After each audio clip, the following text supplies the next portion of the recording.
No tanterahana ny sabotsy lasa teo ny varavarana misokatra ho an'ny IT University sy IT College teny Andorany fotsy.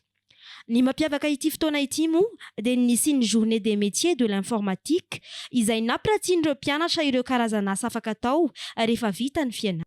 Maro ireo olona nitsidika teny an-toerana ary betsaka ireo ray aman-dreny tonga nitondra ireo zanany nanatrika ity hetsika ity.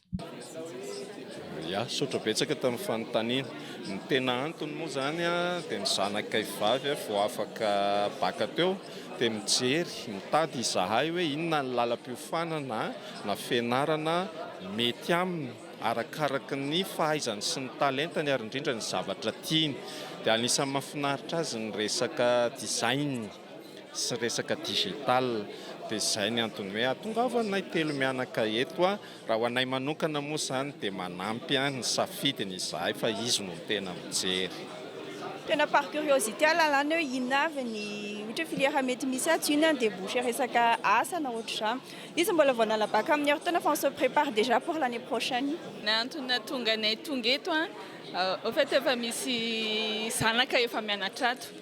Dia efa ao anatin'ilay seratra izany ilay zanaka dia mbola mieritreritra indray hoe mahaliana an'ilay zandry izany ilay zavatra ato hoe izay ny tena antony atongavana ato hoe ampiseho anazy hoe inona daholo ny zavatra afaka ataony rehefa mivoaka fianarana avy ato amin'ny IT io izy. Ie, ny informatika dia fitaovana tsy azo ialana amin'izao vanim-potoana misy antsika izao na amin'ny asa na amin'ny fianarana na amin'ny fiainana andavanandro rehetra mihitsy. Dia eo am-panomanana ny fianaran'ny ankizy izay no mahatonga tonga tsy hijery an'ilay exposition. Dia maro dia maro mihitsy ny zavatra voarainay, ny karazana métier de l'informatique sy ny momba an'izany tsirairay avy dia misaotra indrindra anareo fa tena enrichissant tsara ny exposition tato.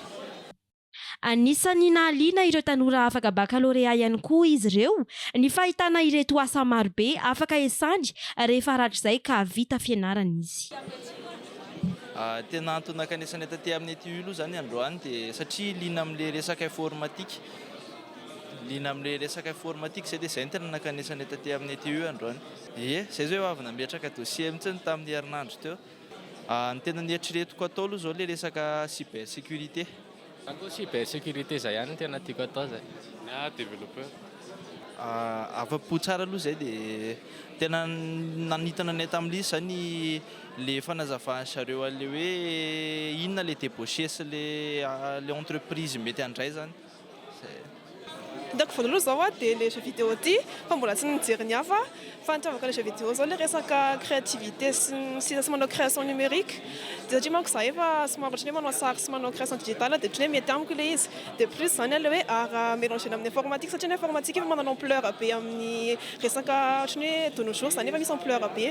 Dia hoe izy atambatra dia zavatra tena hoe mahafinaritra anahy ilay izy. Izay mahatonga Mbola vao manao découverte zany dia efa mba manomboka mijerijery. Fa ça commence déjà à chauffer. Développeur logiciel senior. Tsara marihana fa efa misokatra ny fanaterana nantota taratasy idirana ao amin'ny IT University raha toa ka mbola mitohy kosa ny fisoratana anarana ho an'ireo izay maniry hianatra ao amin'ny IT College.